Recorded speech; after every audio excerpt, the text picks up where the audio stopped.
Hey guys, thank you for watching. For this video, I'm going to interview my current workawayers. I'm Darren, I'm from Scotland, and this is my girlfriend Lauren. Yes.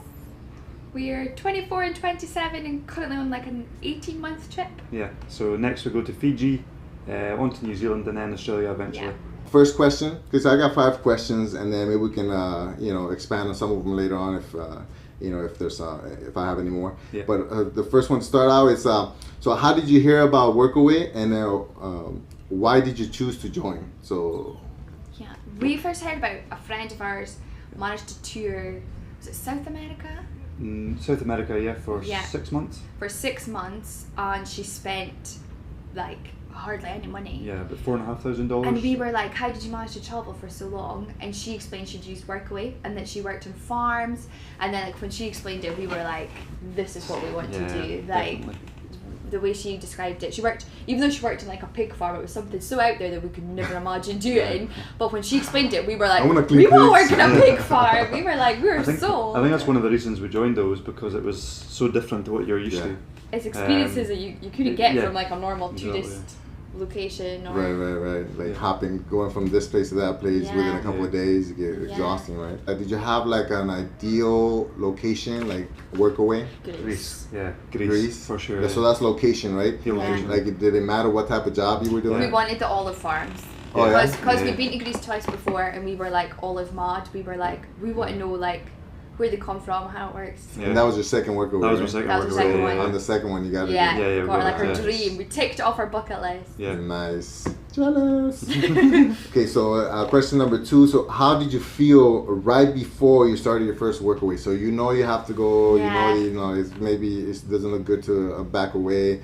Like, did you have any what kind of feelings did you have? Yeah. I was actually worried about the fact that I wasn't worried. Oh, like I didn't feel so comfortable that I was too wrong. When I got to the airport, I was actually quite not nervous at all. Yeah. Whereas you were more nervous, which is normally the other way around. I'm normally the nervous one. Yeah, definitely. But when we actually arrived, just before we got picked up, I was really getting quite anxious about what was going to happen. Whether it's your first Workaway or your 5th, you get that same butterflies. Yeah. But it's exciting. The exact same feeling. It's like an excited nervous. Yeah, your spidey senses started going off. Yeah. I hope this works out. Yeah, exactly. Because you always have this strange doubt that something might go wrong or you might not get on, or it's rare, but you just never know. Yeah.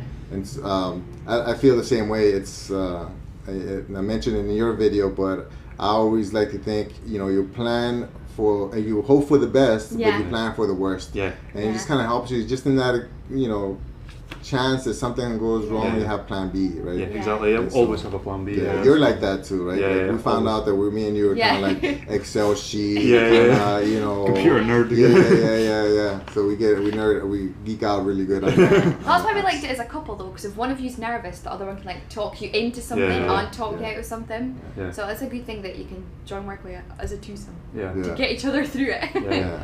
That's the good thing about me and Megu, that she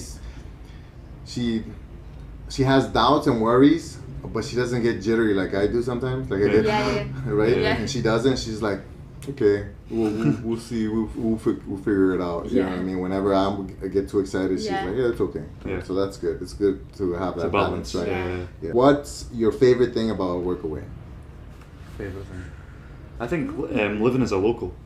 So getting to stay with like a family in a local area that you would never think about going as a tourist. Right. I feel like we've joined other people's families all over. Like you just like slot into their family, and that's something that you couldn't do if you stayed in a hotel. Even a hostel, you're just like restricted to other travellers. It's not locals. Right. Yeah.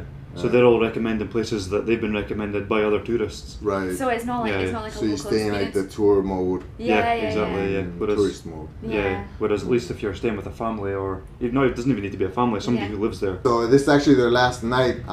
Did you experience something like that with us, where it's like, I'm not Hawaiian, but we've been here 20 years. Did you experience something where you suspect that you wouldn't have been able to do it if it wasn't because... I think most there's things. so many things. So many things. We went camping, right? So camping on the beach was and the food. The food was like a big deal. Yeah, because we expected like every day was something food. different.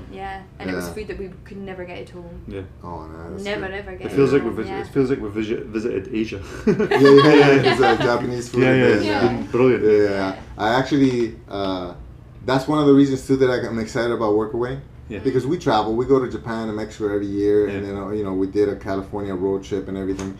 But when you're a tourist, it's hard to get outside of that mentality, that mindset. It's like, oh, I gotta go this place because it has 5 stars on Yelp, or I have to go here because that's the first thing that pops up on Google. Yeah. And so that's the biggest reason that I want to do it long term, and obviously it helps when you're staying with somebody that's from there, and they kind of point you out the things you wouldn't even think about seeing, but they're great, like the hidden spots. Even like places to eat, like restaurants and things like that as well. Like you always look at like TripAdvisor or like Yelp here, or like what not to eat, or what not to eat.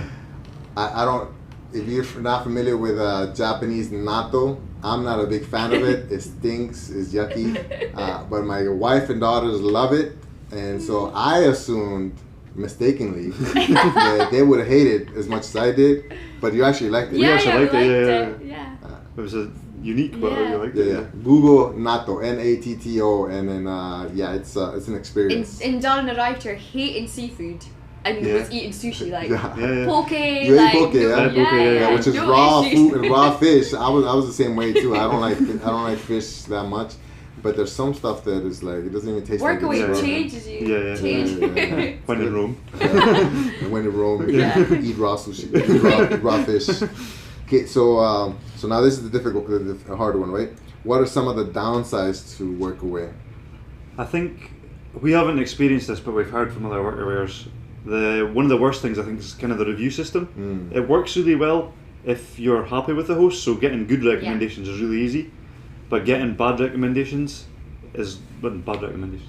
People are scared to negative. put. People become scared to put like a 1-star review because it goes on your profile. So they on the host profile.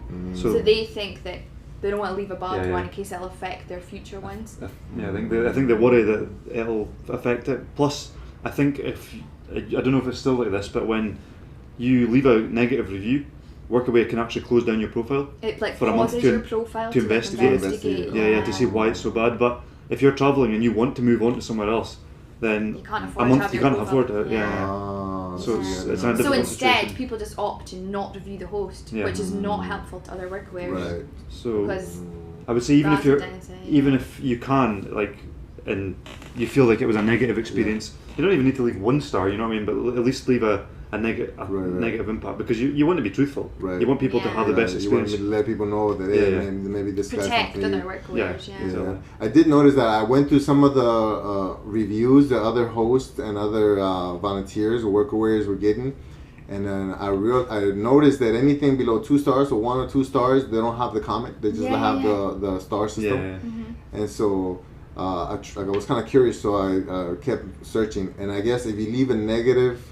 If you leave anything less than 2 stars, they'll hide the comment because same thing. They don't want people to automatically assume something negative before they get there. Yeah.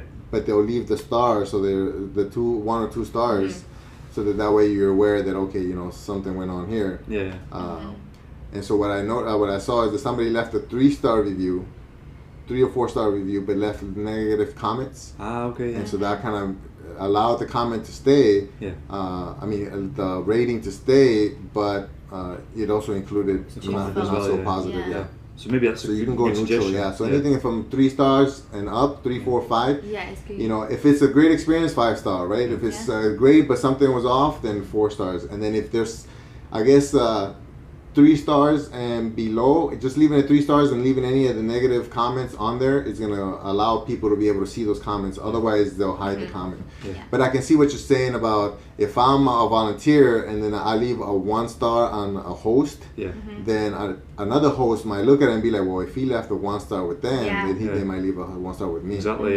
So it kind of looks negative. Puts people off being truthful in their reviews, which you kind of need. Besides that, is there anything else? Have you guys had any kind of negative experiences with Workaway? No, not at all. No, it's been really positive. Would you consider yourself the standard or the exception? The standard.